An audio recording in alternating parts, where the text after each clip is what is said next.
Hi everyone, I'm Marie from DIY Montreal, and today I'm going to show you how to build this four-sided walk-in closet island. It has two sides with open shelving for shoes, and two sides with a barn door like this. All of the four sides have adjustable shelves so you can set the height that you want. I made all of the sliding barn door hardware myself, and I'll show you how to do that. If you're interested in building one for yourself, be sure to check the description below. You'll find a link to the detailed plans. So let's get started, and if you have any questions, just let me know in the comments below.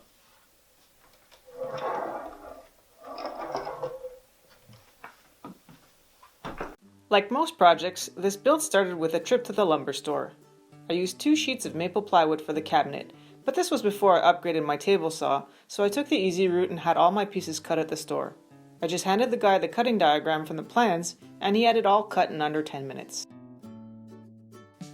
When you're all done, you'll have 24 pieces of plywood. I started by marking out where I would make my pocket holes, but before making the pocket holes, I wanted to first add the shelf pin holes that will be used for the adjustable shelves. To make the holes, I used a simple jig. You just clamp the jig flush to one edge and drill your holes with the provided bit.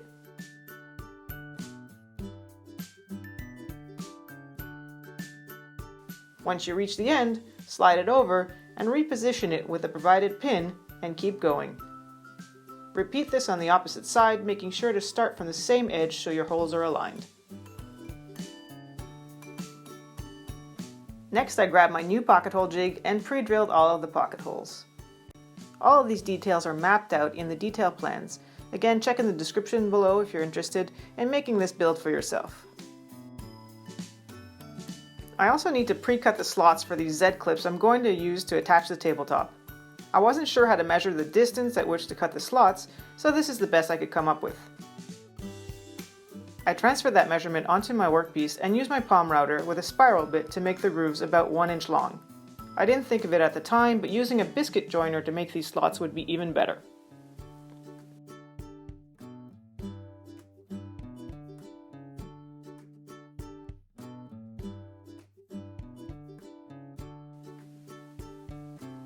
When I finished making all the pocket holes, pinholes, and grooves, I gave all the panels a light sanding before moving on to assembly. I lined up the panels and clamped them together before driving in the pocket screws. Once all my panels were assembled, I set them onto the plywood cabinet base and made sure to line up all the edges so they were flush with the base on all sides.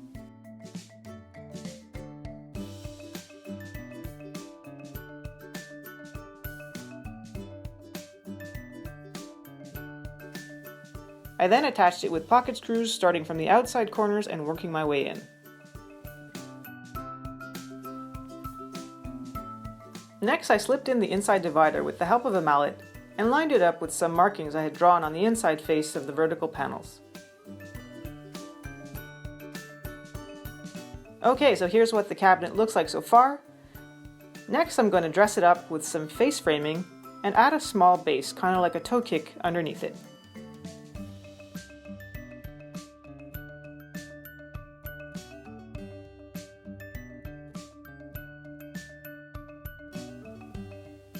To make the toe kick, I made some pocket holes on the ends of the boards and also pre-drilled some holes that I'll use later to attach the toe kick to the base.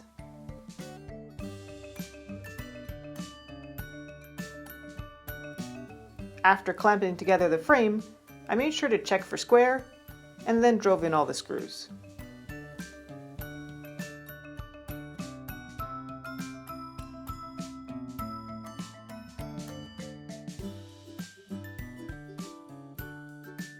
To attach the toe kick, I flipped the cabinet onto its side and then added some wood to prop it up by 1 inch and centered it, leaving about 1 inch on each side.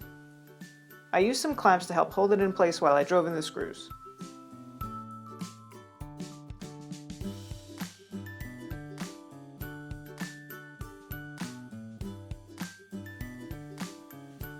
A word of advice: this thing gets heavy and cumbersome.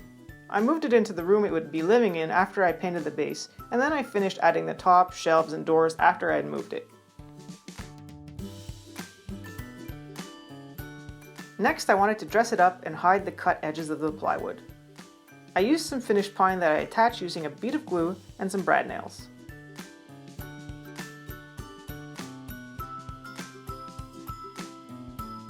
I then did the opposite side, then the bottom, always making sure that the edges were flush with the inside face of the cabinet. I then repeated this all the way around the four sides, kind of like a puzzle, always referencing off the adjoining face to minimize the gaps and get a snug fit.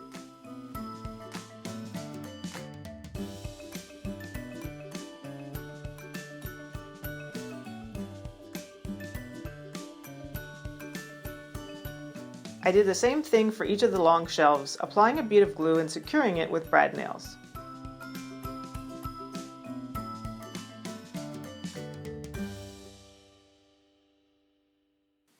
And there are my 6 assembled shelves. Next I moved on to the doors. By this point I had my new saw and making cuts was a breeze. I trimmed down some 1/4 inch plywood to size and then added some pieces to frame it. I started by gluing down the pieces and holding them in place with some spring clamps so I could flip over the door and add some brad nails in from the back. I'm adding a diagonal decorative piece to the doors. To figure out the angle, I simply laid the board on top and lined up the corners. Then I just used a ruler and eyeballed it. I progressively adjusted my miter saw until the angle seemed right and made the cut. I had to make a few minor tweaks, but in the end, I got a perfect fit. Did I mention this was the first time I ever do this? Just as before, I added some glue, clamped it, and nailed it in from the back. Before moving on to paint, I filled all the cracks using Drydex, a spackling that goes on pink and dries white. I also made sure to fill in all the nail holes. Once dry, I sanded everything down until smooth using 220 grit sandpaper and vacuumed up all the dust before doing a test fit.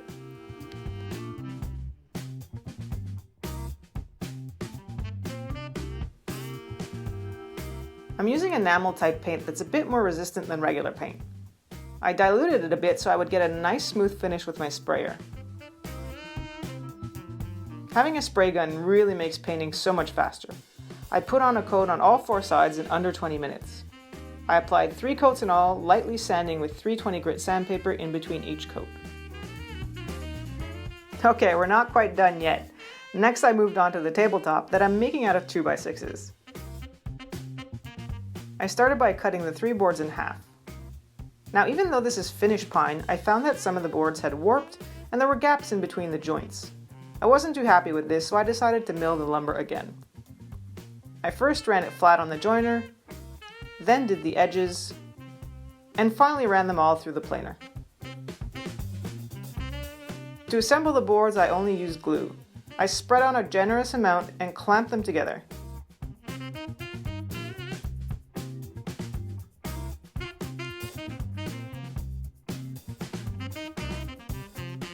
I also made sure to wipe off all the excess squeeze out using a wet paper towel while the glue was still moist. Once dry, I sanded with 80 grit to get off the remaining glue. Then moved up to 120 grit, and finally 180 grit. I'm going to cut off each end of the table to square up the tabletop. I used a T-square to mark the first edge, then clamped a guide to the table and used my circular saw to trim the edge. I then measured 34.5 inches on the other side and repeated the process.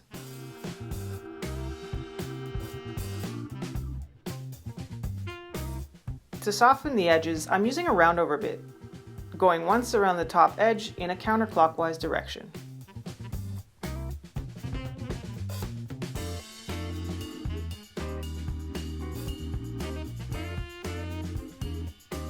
I'm trying out a new finish I've never used before, Wipe On Poly. I love the idea that you can just wipe it on with a clean rag. It kind of penetrates like oil while giving you the protection of a varnish. I lightly sanded using 320 grit paper in between coats and applied 3 coats in all.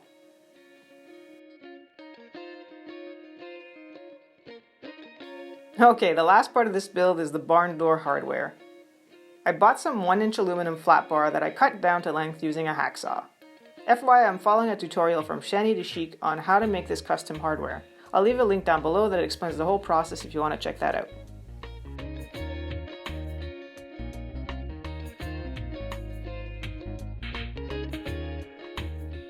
Instead of buying nylon spacers like they recommend, I decided to make my own using some dowel.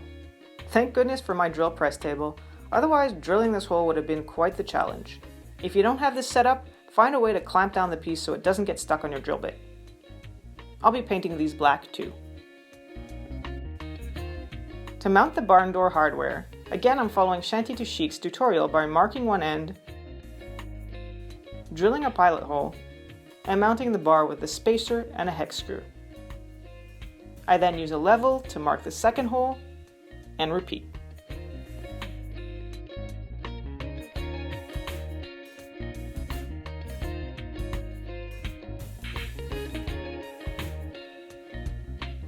For the actual hardware that goes on the door, I used a 3/4 inch hex bolt. I added a washer, then the nylon wheel, and 2 more washers before attaching the lock nut. In retrospect, painting the washers and the wheel may not have been the best idea because they kind of stick a little, so maybe skip that part. I propped up the door on some wood to get it to the right height, then simply marked out where the hardware should sit. I'm using self-drilling metal screws to attach the hardware to the doors, but again, not sure this was the best idea given the glossy paint that I used. Even though I let the paint dry 24 hours, the metal shards are sticking to it, not to mention fingerprints. Matte black paint may have been a better option, or even better, pre-drilling these holes. That's it, just hang the door and you have a custom sliding barn door.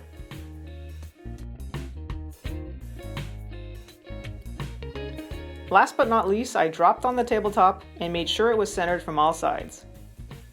Then I grabbed some Z-clips and mounted them in the small slots I had pre-cut.